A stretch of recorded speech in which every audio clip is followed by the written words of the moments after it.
বাসা বাড়িতে আমরা যে রোস্টটা তৈরি করি সেটাতে বাবুর্চিদের মতো স্বাদ লাগে না। জি প্রিয় দর্শক, আসসালামু আলাইকুম। আজকে দিরসুই রেসিপিতে একদম বাবুর্চিরা যে স্টাইলে বিয়ে বাড়িতে বা বিভিন্ন অনুষ্ঠানে যে রোস্টটা তৈরি করে থাকে সেভাবেই করে দেখাবো। আমি এখানে 6টা লেগ পিস নিয়েছি।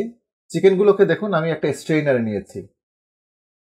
শুরুতেই মুরগিটাকে ম্যারিনেট করে নিতে হবে। শুরুতেই 1 চা চামচ লবণ দিয়ে দিচ্ছি 1 পিঞ্চ জর্দা কালার। এটাতে জাস্ট একটা সুন্দর কালার আসবে, এটুকুই। চিকেনটার সাথে জর্দা রং এবং লবণটাকে একটু মিশিয়ে নিব। রোস্টের মুরগির জন্য মুরগির স্ট্যান্ডার্ড ওয়েট যেটা সেটা হবে 800 থেকে 1 কেজি।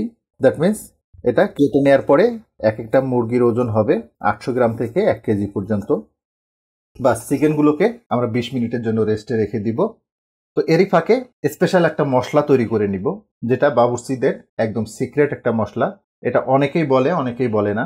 রোস্টে স্পেশাল মশলাটা তৈরি করে নেওয়ার জন্য চুলে একটা প্যান বসিয়েছি। 1.5 চা চামচ মতো সাদা গোলমরিচ নিয়ে নিচ্ছি। 3-4 টুকরো দারুচিনি,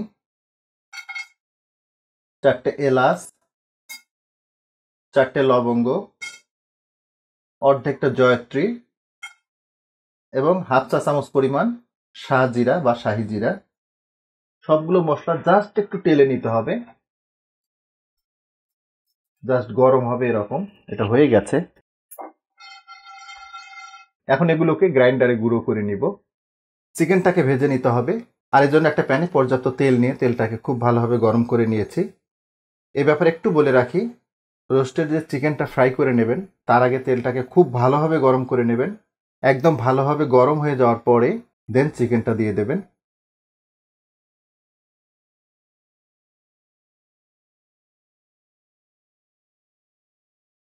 হাই হিটে চিকেনগুলোকে প্রায় 7-8 মিনিট ধরে ভেজে নিলাম। দেখুন টেক্সচারটা একদম কড়া করে ভাজিনি, আবার হালকা করেও ভাজিনি। তো এটা হয়ে গেছে, উঠিয়ে নিচ্ছি। চিকেনটা ভেজে নেওয়ার পরে কিছুটা তেল আমি কমিয়ে নিয়েছি।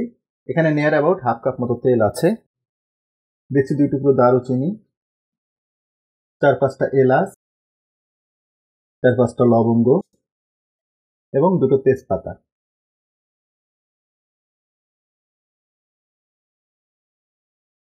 মশলাগুলোকে হালকা করে একটু ভেজে নিলাম। 1 কাপ মতো পেঁয়াজ বাটা দিচ্ছি।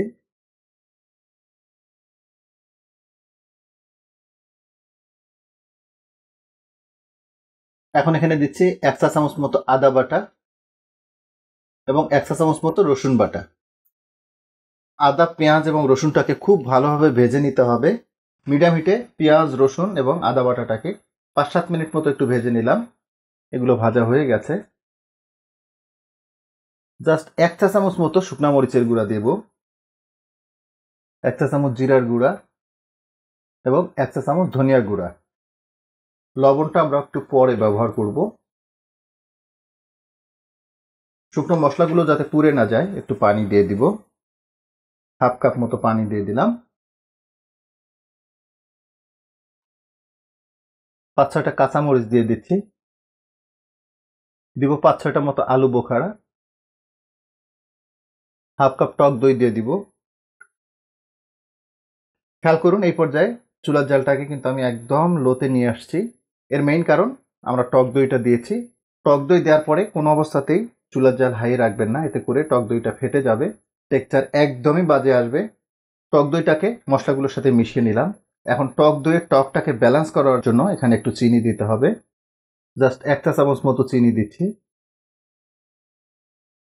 সেই সাথে দিব 2 টেবিল চামচ মতো কিশমিশ। চুলার জালটাকে মিডিয়াম টু লোতে রেখে মশলাগুলোকে খুব ভালোভাবে কষিয়ে নিতে হবে। ঢাকনাটা লাগিয়ে দিচ্ছি। মিডিয়াম টু লো হিটে মশলাগুলোকে 3-4 মিনিট মতো কষিয়ে নিলাম। দেখুন তেলটা সেপারেট হয়ে গেছে। এখন চিকেনগুলো দিয়ে দিব।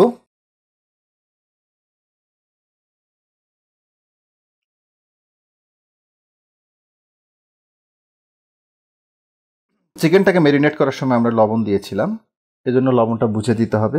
আমরা জাস্ট 1 চা চামচ মতো লবণ দিয়ে দিচ্ছি।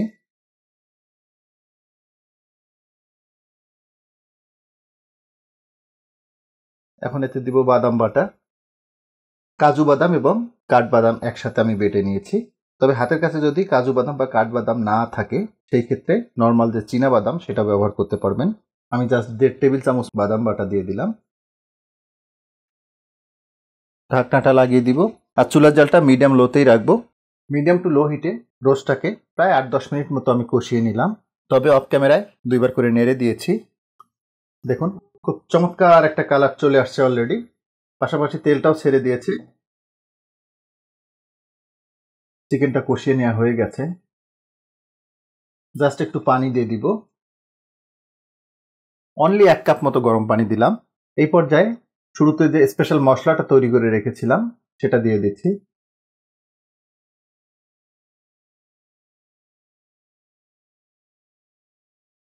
ঢাকনাটা লাগিয়ে দিব আর এই পর্যায়ে চুলার জালটাকে মিডিয়ামে নিয়ে আসবো।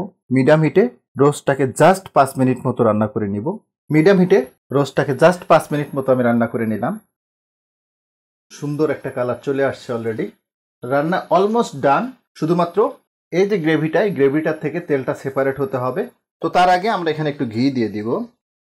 1 টেবিল চামচ মতো ঘি দিয়ে দিলাম। অনেক রোস্টই খেয়েছেন, কোনোটা বাসায় আবার কোনোটা বিভিন্ন অনুষ্ঠানে, যেটা বাবুর্চিরা বানিয়ে থাকে। বিশ্বাস করুন এই নিয়মটা ফলো করে বাসায় একবার রোস্ট বানাবেন, ঠিক বাইরে যেভাবে বাবুর্চিদের রোস্ট খেয়ে যতটা স্বাদ পেয়েছেন ইনশাল্লাহ তার থেকে বেশি পাবেন। ঢাকনাটা লাগিয়ে দিচ্ছি আর চুলার জালটা একদম লো করে দিব আর একদম লো হিটে রোস্টটাকে জাস্ট 5 মিনিট মতো দমে রাখবো। একদম লো হিটে রোস্টটাকে জাস্ট 5 মিনিট দমে রেখেছিলাম। দেখুন যেমনটা বলছিলাম আপনাদের যে তেলটা সেপারেট হয়ে যাবে, খেয়াল করুন তেলটা কিন্তু একদম সেপারেট হয়ে গেছে। দেখুন কত চমৎকার হয়েছে। তো যাই হোক, আশা করব রোস্টের এই রেসিপিটা আপনাদের অনেক ভালো লাগবে, আর ভালো লাগলেই আমার সার্থকতা। তো আজকে এ পর্যন্তই। আল্লাহ হাফেজ।